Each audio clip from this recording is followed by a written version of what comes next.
Hello, people, and welcome to Stories by Sneha. I'm Sneha Acharekar, your host and the writer of this series, and our story today is Red Chilli Chutney.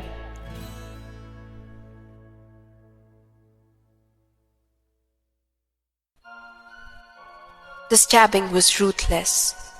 She realized she couldn't scream anymore. She trembled with fear and pain as she watched him heave out the weapon. A streak of red splattered on the window pane above her head. As he stabbed her again, she let out an inaudible squeak, and the face of her tormentor faded in front of her eyes. Her house was on the ground floor. Her bedroom's window faced a new boutique that had opened in the last month, and she had developed a penchant for observing the numerous teenagers who frequented the place. The girls wore bright colors. Maya made her observations about even the accessories they wore to match up with their vibrant dresses. She had just finished with her Standard 10 exams, and she couldn't wait to experience what college life would be all about. He had been working as their society's security guard for a couple of months now.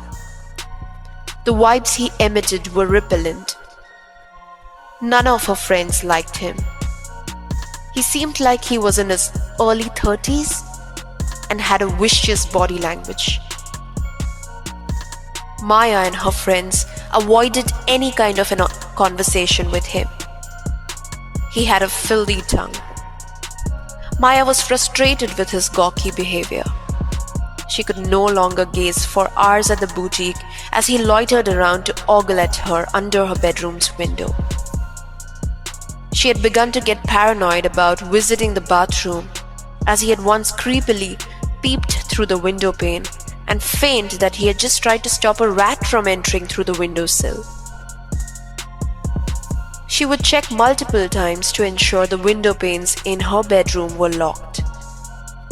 He had wicked roving eyes, and she had started to have nightmares about his antics. Every afternoon he would sit with his lunchbox spread on a table right in front of her window. When he knew she was looking, he would make foul gestures. Red chili chutney was a staple inclusion in his meals, and he would dip his fingers in the chutney box and pull them out. While the chutney dripped from his fingers, he would throw a nasty look at Maya and lick his fingers off. Maya had begun to puke at the sight of anything that was made with red chili powder. He forced in a rodent into Maya's bedroom that day, through the window that she had forgotten to shut. Maya had been alone that afternoon.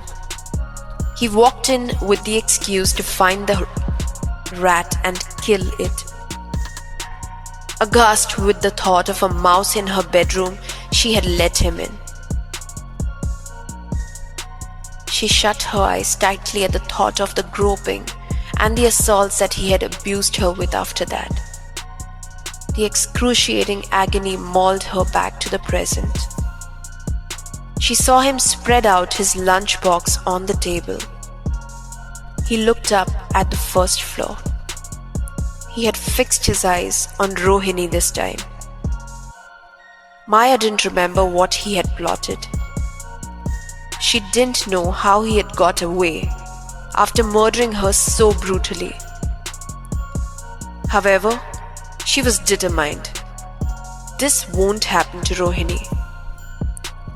She glided through the window and alighted near the table.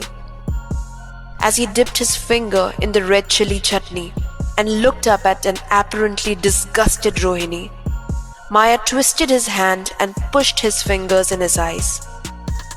The man howled like a wounded wolf. Maya picked up the chutney box and poured all the contents of it into his eyes as he fell off his chair, bawling with the affliction. Maya laughed heartily and felt an icy relief.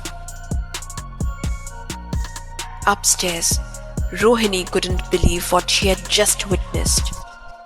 Nobody believed her when she told them that the red chili chutney box had floated in the air and then tilted itself to empty its contents onto the blinded man's eyes.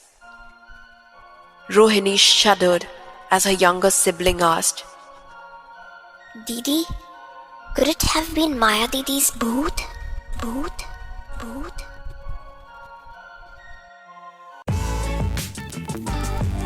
Hey, if you like this podcast, don't forget to subscribe to my show Stories by Sneha. Thank you for listening. Bye bye.